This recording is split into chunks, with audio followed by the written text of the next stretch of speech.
Welcome back, episode number 41, No Cap Sports Podcast. We back at you with another one, man. The Dirk Nowitzki episode, bro. We just keep rolling with them.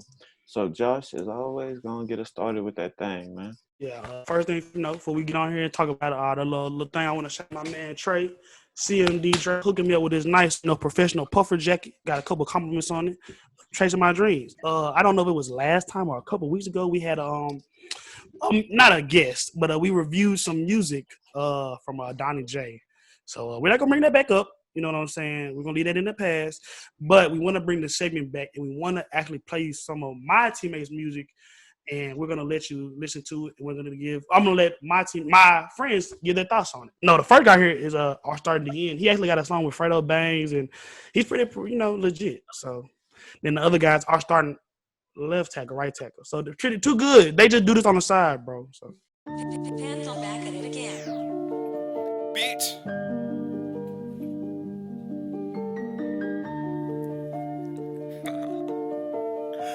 Know what it is, nigga. Jumpy Kevin this bitch.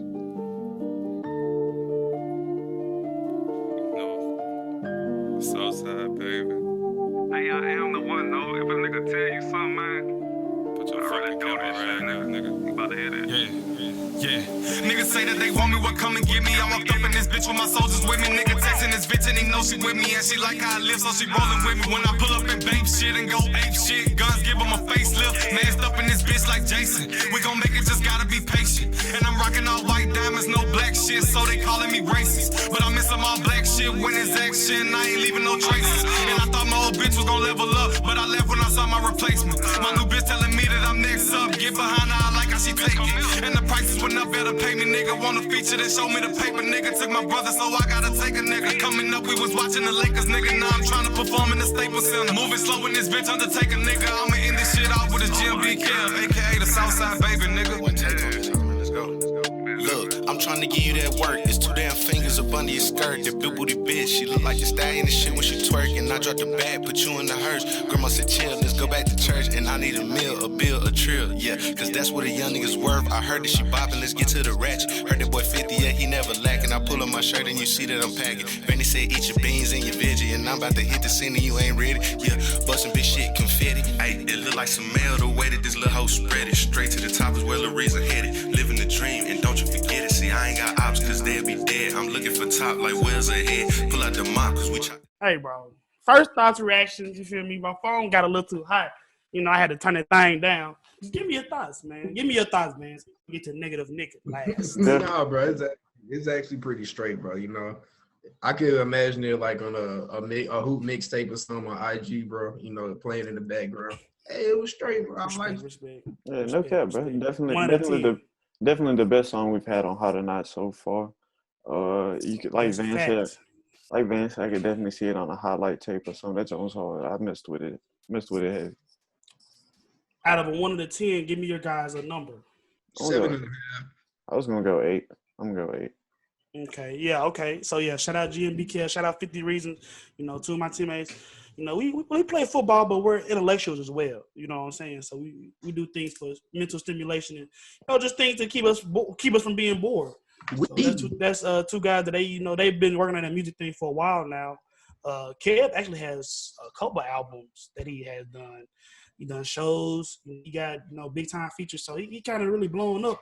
So I'm just glad to say that he's my teammate and that he can get in the booth. He really owed me a verse too. He owed me a feature too, but we'll talk about that later.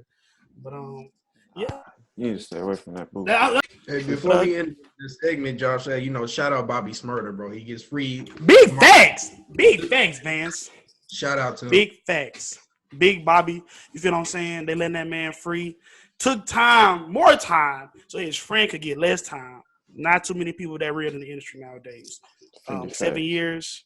And then 2014 when he went away, he was the hottest thing popping. So it's like a lot of people are gonna, be happy that he's home. A lot of people I feel like he's gonna have some momentum with his career just because, honestly. But same thing happened kind of when Boosie came home, kind of when rappers come home from extended sentences, they tend to get a lot of love. So we're shouting out Bobby Smurder. Thank you for reminding me, Vance. We hate to see our black men locked up. So, yeah, let's hope he had a hit when he come out. Hey, no, but speaking of black men locked up, I think I need to report a crime, bro. I know who stole the possessions of Deion Sanders, and it was Nicholas Hayes. I'm sorry. I gotta tell him. I gotta tell him what I know, bro. Why you didn't tell me, bro? You could have sold me some of the stuff. Why you capping on the internet? No. So then Nicholas Hayes, this is what Nick told me. He said, we don't have any water in Jackson, so I had to, steal some of Deion's possessions and try to sell it to get some money for some water bottles. This is what he told me. Water bottles $5 a bottle in Jackson right now. The pipes bursted. It's kind of, it's kind of scary. This is what Nicholas told me, bro. But he got caught up. My government name. This is an investigative reporting right here. Keep going, Vance. No, I mean, I got nothing else to say, bro. I just had to tell him. Wow. So what's your response to the allegations, Mr. Hayes? They're not true. I didn't do it. Bill Clinton. I wasn't even at the game. We found one of your dreads in his office. That means somebody pulled one of my dreads out. It's not. You let people pull on your dreads? Big NFL news this past week. The Eagles finally got rid of Carson Wentz in a move that we all expected, but we didn't expect it to happen this way. So the way the deal went down, the Eagles received a 2021 third-round pick, 85th overall, and they received a 2022 second-round pick, which is conditional, and it could turn into a first-round pick if Wentz plays 75% of snaps or if he plays 70% of snaps and the team makes the playoffs. And the Colts just received Carson Wentz in the deal. So what are y'all's just initial reactions to this trade? I mean, naturally you're gonna reunite Wentz with his MVP level offensive coordinator Frank Reich. Last chance for Carson Wentz, really. You know what I'm saying? Riding the coattails of one really good season. They went to the Super Bowl behind a backup quarterback, which is never really that good when you were a number one pick. He kind of, in all actuality, when he came in the draft, these big arm quarterbacks are always labeled as boom or bust.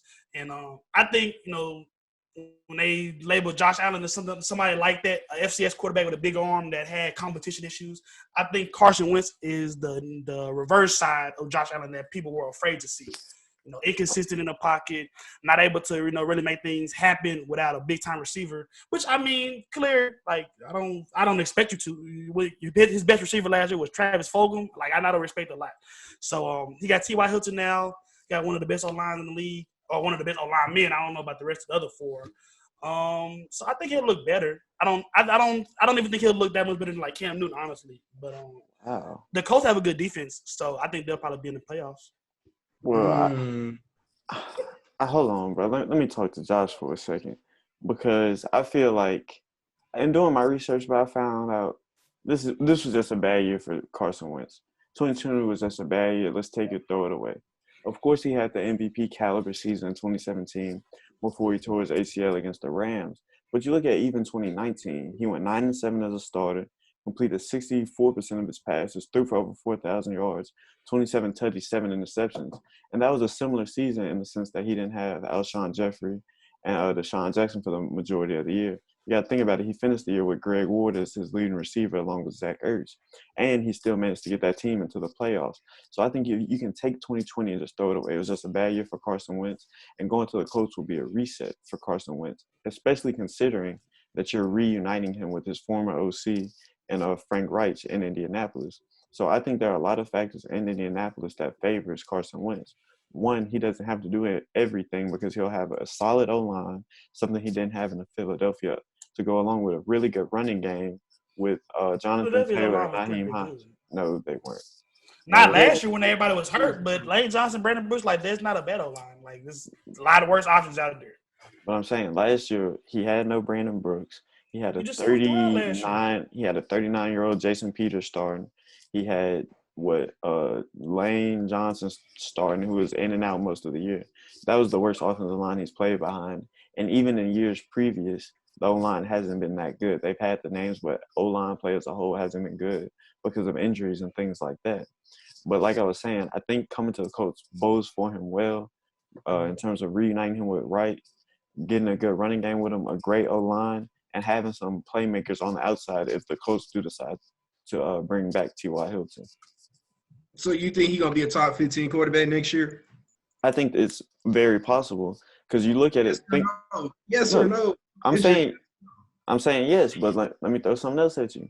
Last year, 2019, Phillip Rivers threw 20 interceptions, 23 touchdowns with the Chargers. 2020 with the Colts under Frank Reich, 24 touchdowns, 11 interceptions.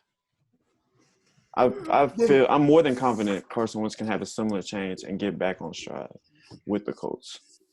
I can't believe in him, bro. Carson Wentz is trash. I'm not even gonna say he's trash. That's mean to say. That's like the teenager. I don't care, bro. We reporters. I don't care if you mean or not.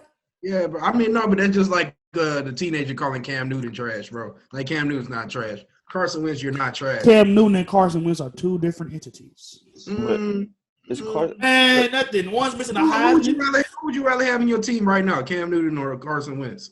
Cam Newton because he's black. Well, who's more talented right now, Cam Newton or Carson Wentz? Cam Newton. Carson Wentz just got a bitch for somebody that got bitched in college. Gary Harris said that first. But still, it's really like Jalen Hurts is a second-round quarterback. He got replaced by Tua Tagovailoa. Tua Tagovailoa looked like a C-plus quarterback in Miami this year. He got replaced by the replacement. Come on now. I feel like it's not fair to pull Jalen Hurts card because he got benched at Alabama. Because if you look at Jalen Hurts, he consistently got better every year. Think about when he left Alabama and went to Oklahoma. There was no questioning that Jalen Hurts was an NFL caliber quarterback. There were questions about him being an NFL caliber quarterback at Alabama. He went to Oklahoma. There were no longer those questions. He came into Philadelphia, took over the job, did what he had to do in that job. Carson Wentz just had, like I said, one bad year, 15 interceptions. That's the highest interception total of his career. From 2017 to 2019, he threw 7 interceptions each year. So this year, to me, is an anomaly for Carson Wentz. And I think you can just take the year, throw it away, because you look at it, bro. He had no Zach Ertz, no Alshon Jeffrey, no Deshaun Jackson for the majority of the year.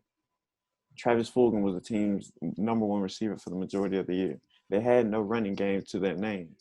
This was just a bad team overall last year. And to add on top of that, they had a very bad defense. So everything was put on Carson Wentz to make that team win games. Even though as bad as their O-line was, bro, like if you was watching the games, he was just flat out missing throws, bro. Yeah, that's what I'm saying. Like, yeah, he led the league in off-target incompletions. I agree with that, yes.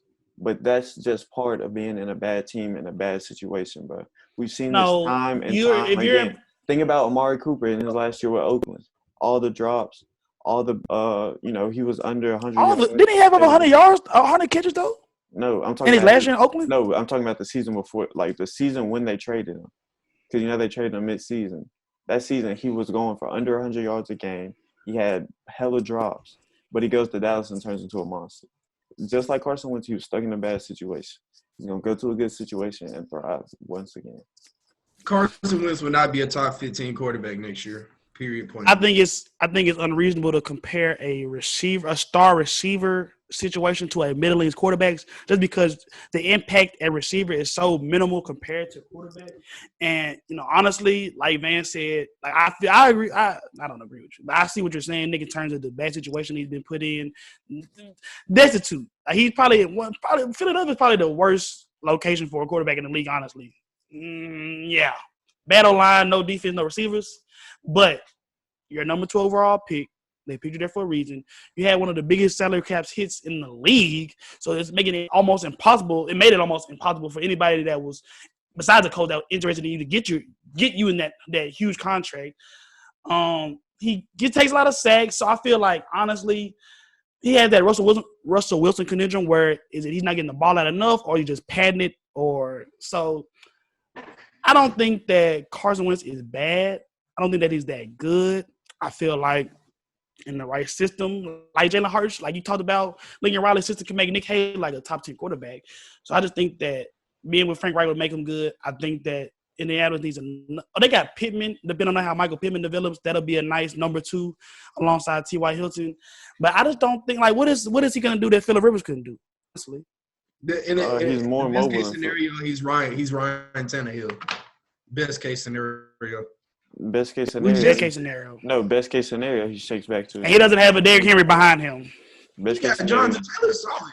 You know, they got a solid team. He has a nice team. He has a better team than he had in Philly, but he's still We'll see. you could do better. You So can do better. now let's talk about it in general. Who do you guys think won the trade? The Eagles or the Colts? The Colts, they didn't even get the Colts, they didn't even give up a first round pick Yeah. for a number 2 overall quarterback.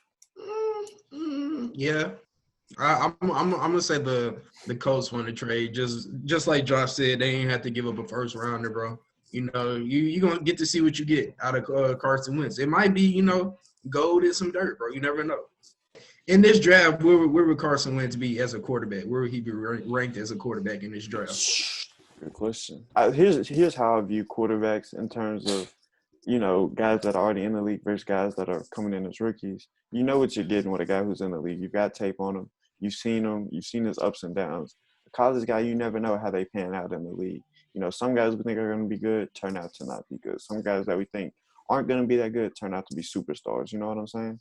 So when it comes to comparing guys in the league versus, you know, rookies coming in, I always rather take the guy that is already in the league. Just because I've seen him, I know what he can do, I know what he can't do. I've watched him play, so I always rather take the guy that's already in the league. I was just saying, if I had to put Wentz in this draft, I would definitely put him behind Lawrence, definitely put him behind Fields, just because I think Fields has a little bit bigger of an arm and he doesn't have as many as the aggregate. Like, here's the thing. I like what you said, Nick. I generally agree with. Ideally, we're going to argue NFL guys versus incumbent guys because, like you said, you know, you have tape. They've been in the NFL already. But, like, the things that Carson Wentz is struggling with, like, those are things that showed up at North Dakota State tape. Like, not being able to consistently hit guys on, you know, deep outs. You know, not being able to hit guys, you know, consistently on the sideline. You know, big arm, a lot of concerns. Now I kind of want to take this issue and look at it on the flip side. Look at it from the Eagles' perspective. So what do y'all see in Philadelphia with them handing the keys to the franchise over to Jalen Hurts? They the worst team in the NFC East. I wouldn't say they are automatically handing it. I want to see what they do with 6 first before I say they handing the keys to Jalen Hurts. You think they take a quarterback at 6? They got too many holes. It don't matter what they do. That's the thing. But I mean, if you think one of the crazy things that happen on draft night, let Fields slip to 6. They're gonna take Fields without a question. If they think they need playmakers, if Devontae Smith make it to 6 or Jamar Chase make it to 6, I think that they'll draft them. But I don't think that their Jalen Hurts is just secured the position. That's what I feel like. I mean, their owner, GM Jeff Lurie, you know, has put a lot of support behind Jalen Hurts. And the Eagles have said they want to bring in, you know, some quarterback competition, as they always do. But I think what the Eagles need to do is they need to use that 6th pick to get, you know, the best non-quarterback player available. Because you can't evaluate a young quarterback such as Jalen Hurts without the talent necessary around him. Or else you're going to end up like Sam Darnold in New York. You don't know what you got because you never put the talent and pieces around him to be successful. Sam Darnold's okay in New York. Sam Darnold, what? Even if Lawrence falls, there's no need for the Eagles to pick another quarterback. You're looking at a team that is projected to be $50 million over the cap. $50 million. You need to Carson Wentz. You need to make this team better in terms of putting players around what you already have to complement them and make yourself a winning team instead of trying to overhaul a position that you're already pretty established at, in my opinion. And yes, the Carson Wentz move hurt them by giving them around $33 million in dead cap space. So yes, that move hurt them in trading him, but in the long run, it freed them up. So explain that to me, Nick. Like I'm dumb. Why does Indianapolis not taking in his contract? They do. So basically, what's happening is the Eagles are essentially taking this year's salary. Like this year's salary for Carson Wentz is on the Eagles' books, the 2021-2022. But after this, the Colts will be taking everything else up, and they'll be paying him an average of $24.5 million over the next 4 seasons. Plus, they're going to be paying his $10 million signing bonus this year. So essentially, the Colts pay his signing bonus this year. The Eagles pay his contract for this year, his salary for this year, and then the Colts got it after that. And then after this season, all of Carson Wentz's money is off the Eagles' books. Cam Newton's going to be an Eagle. I mean, it wouldn't be surprising. Like I said, they want to bring in competition, and I think it'd be easier for the Eagles to bring in veteran competition at a minimum deal than it would be for them to draft a young quarterback when they have so many holes and they're not going to be able to be active in free agency like they want to. Well, I feel like just Cam Newton and Jalen Hurts, I mean, in terms of like QB competition, I just feel like they're personally just too similar. You know what I'm saying? I don't think they bring a lot of different skill sets to the table. Like, one's not going to be more, too accurate or too, ball placement, things like that. They're kind of the same prototype, big body guys that are going to have big arms and going to use their legs. So, personally, if I was the Eagles, if I really wanted to bring QB competition, I would probably – try to find a contrast to Jalen Hurts, somebody that brought a different skill set, maybe just not a strong arm, but just a little bit more accurate, just to see that, maybe that'll push him, or maybe that, he'll be able to come a more accurate passer, or maybe he'll be able to come, the things that he looked like Oklahoma. The Bears did decline the fifth year option on Mitch Trubisky, so that is another possibility. I see what you're saying. I mean, that's all you want. On Madden. That's all you want is competition. It don't matter who it is. You just want somebody to push. Think about Nick Foles, bringing in Nick Foles to push Carson Wentz. That's when he had the MVP caliber season in 2017.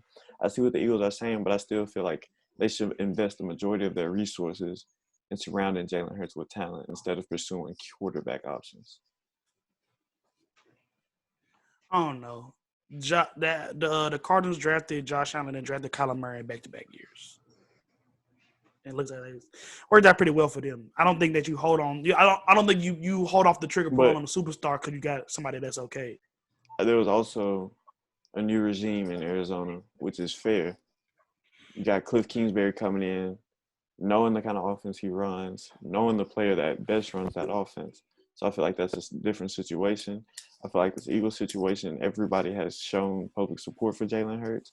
So therefore, they need to support Jalen Hurts in everything they do and surround them with talent. Yes, bring in another quarterback, of course, but be careful in doing it. Telling you, I just feel something crazy happening. It's a panorama going outside. It's a crazy year. Zach Wilson, Justin Fields, Trey Lance, as a lot of mocks are 4 first-round quarterbacks. Quarterbacks don't last in the first round. I feel like Mac Jones.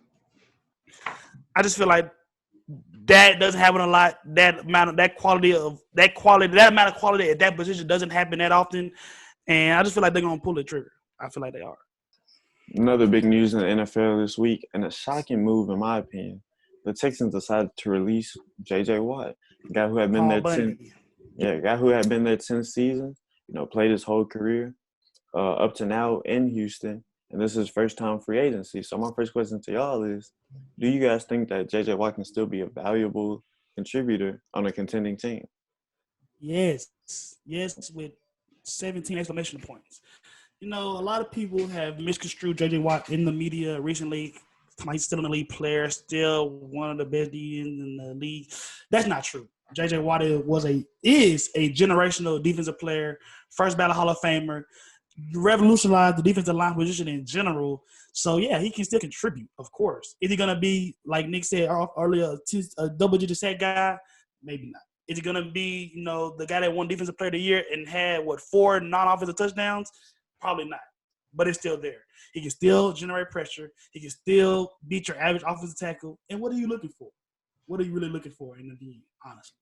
So, you feel me? Houston continues to do stupid stuff. There's a lot of different talk. We'll talk about it later. But, yeah, can J.J. Watt contribute? Definitely. Will he be hurt? Probably. But can I take 8 sacks out of a guy that misses 4 games? Yeah. I mean, 2020, he played, full 16-game season, totaled 52 tackles, 7 passes defended, 2 forced fumbles, an interception, a touchdown, but only 5 sacks. So what do you think, Vance? Hey, bro, I'm looking at this man's stats, bro. I mean, it has been a drop-off, bro, but it's not a drop-off to where he can't be still, competitive in the league, like still one of the better defensive linemen in the NFL.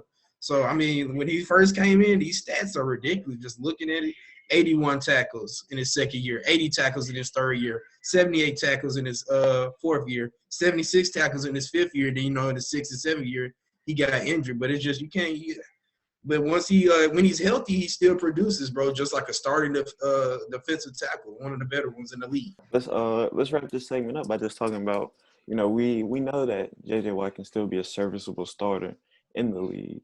So the question is, where do you guys see him ending up this offseason? Buffalo definitely needs a dynamic edge. That's, I think, the only thing missing for them to just be Super Bowl locked in. You know, a lot of people talk about Pittsburgh. I just feel like that's the rich get richer, honestly. The Jets could always use them. You know what I'm saying? Big market team. We just need a lot of everything. First time in free agency, he want to win, bro. He not chasing money. He want to win. You know what I think would be? It would be funny to look at him in his uniform, but it would not be a bad fit. Baltimore. I don't think they got a big decision with Ngakoue coming up, so it. I was about to say Ngakoue and JJ Watt off the edge. What tackles are blocking that? What quarterback can not worry about that? They come like the books when you do that. Yeah, that's what I'm saying. Come on, Ngakoue speed rush, cross chop, all that, and JJ Watt is bullying tackles all day. Come on now. What you think, Vance? So I was thinking about, I was like, what contenders need pass rushers? So the Chiefs need one. They don't got the money for it. The Browns could use a pretty good player. Him, Myles Garrett, and JJ Watt coming off the. And the Browns got $27.6 million in cap space too to play. Yeah, bro. And they still got Olivier Vernon, so you know that'd be kind of nasty coming like that. And then I know JJ Watt is white, but imagine just willingly moving from Houston to Cleveland. That's all I'm gonna say. I feel that they're NFL players, but just think about it and logically, you'll be moving from Houston to Cleveland. Yeah. He's from Wisconsin though, so he probably. That's a fact.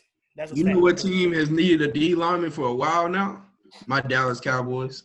Oh, that'd be kind of. I mean, they move across the state. Yeah, bro. I think they gonna have Dak Prescott back, so that offense gonna be back in motion. Got a top 10 pick.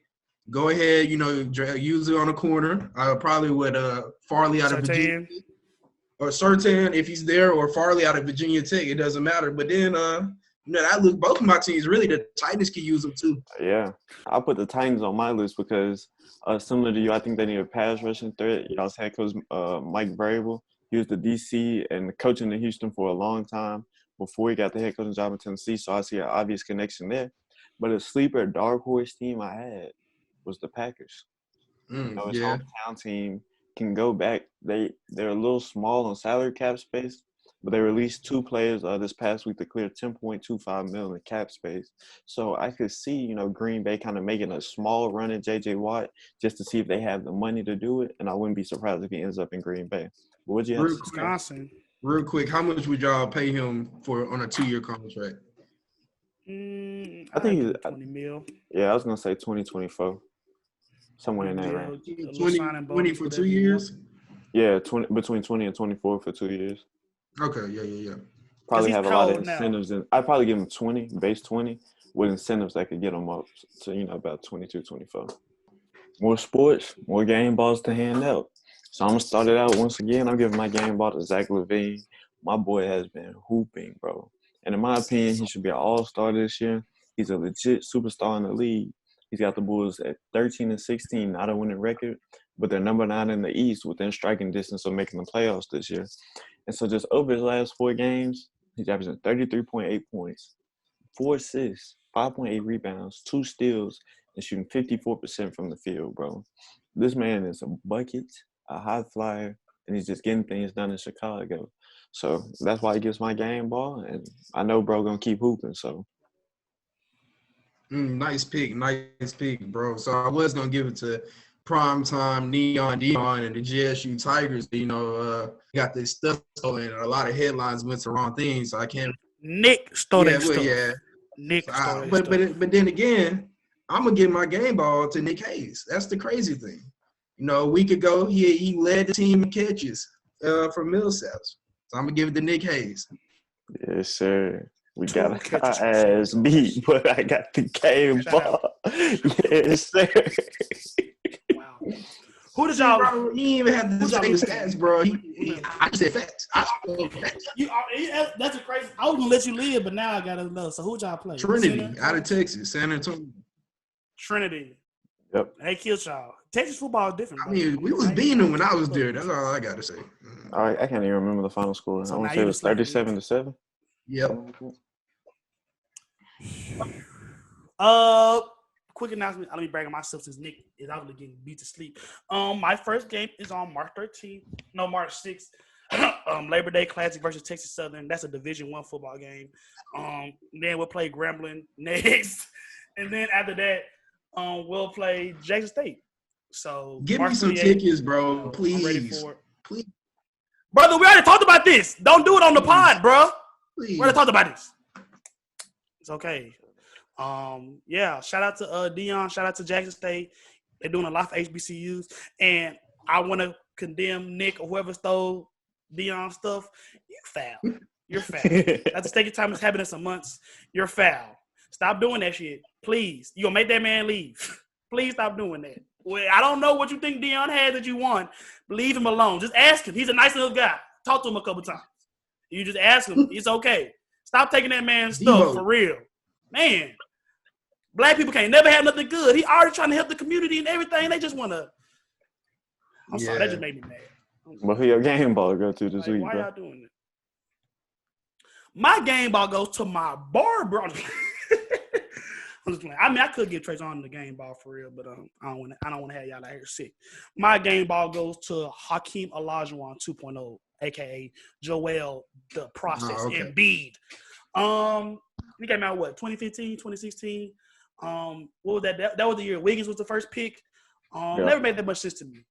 You have a 7-foot African guy that has elite footwork and post moves. That should be the first pick. I don't care if his arm is hanging off his shoulder. But regardless, they didn't draft him number 1. 76ers are forever grateful for it. And he just put up 50 points. 50 points, 16 rebounds, 7 assists.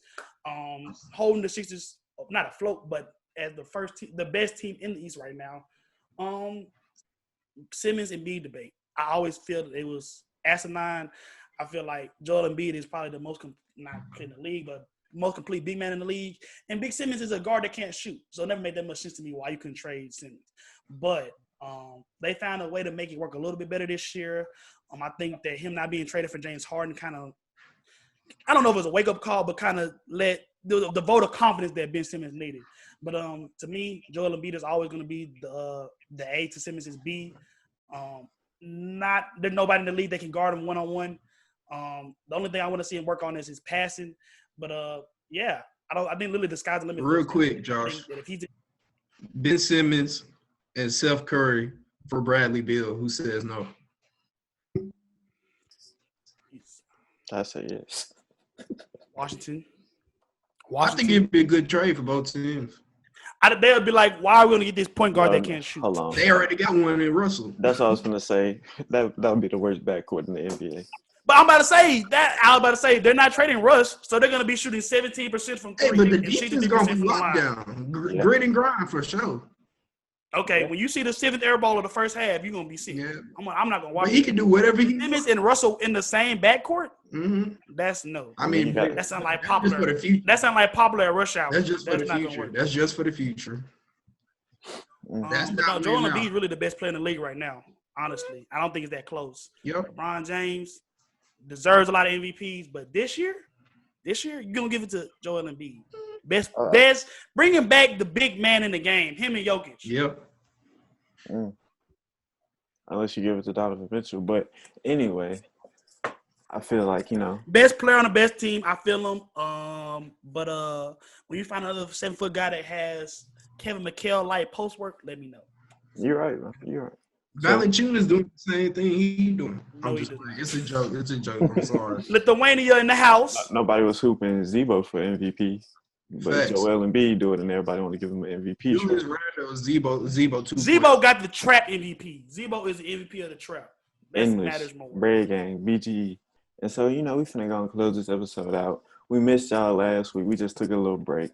But we back and we better. Hope y'all enjoyed this week's episode. It's crazy that here my power was out. Yeah. Make sure y'all like, comment, subscribe. Keep me and Josh in your prayers because this weather is something serious. Got us messed up out here. And so, bruh. He can't even use the restroom in his own house. And I couldn't last week. Send us some money. Put our cash apps on the screen, Nick. Send us some money. It's not going to be real because NCAA. But just drop it, Nick. Send it to the cash app that he puts on the screen. Hit our DMs. Hit our DMs. Hey, yes, you're right. Hit our DMs. I'm broke. I got you. Please do. Yes, we're poor college students black, we're hungry, we can't use the restroom voluntarily. So yeah, it's a struggle right now. Yeah, Nick had to steal from prime time to buy $5 water bottles, bro. It's tough out here. Nick really just broke in there to use the restroom, and he was like, "I need this prime time water." Right he was like, "They got running water at the vet." Yes. So with that, keep supporting the game. We're gonna, keep supplying content for y'all. And with that, we out of here.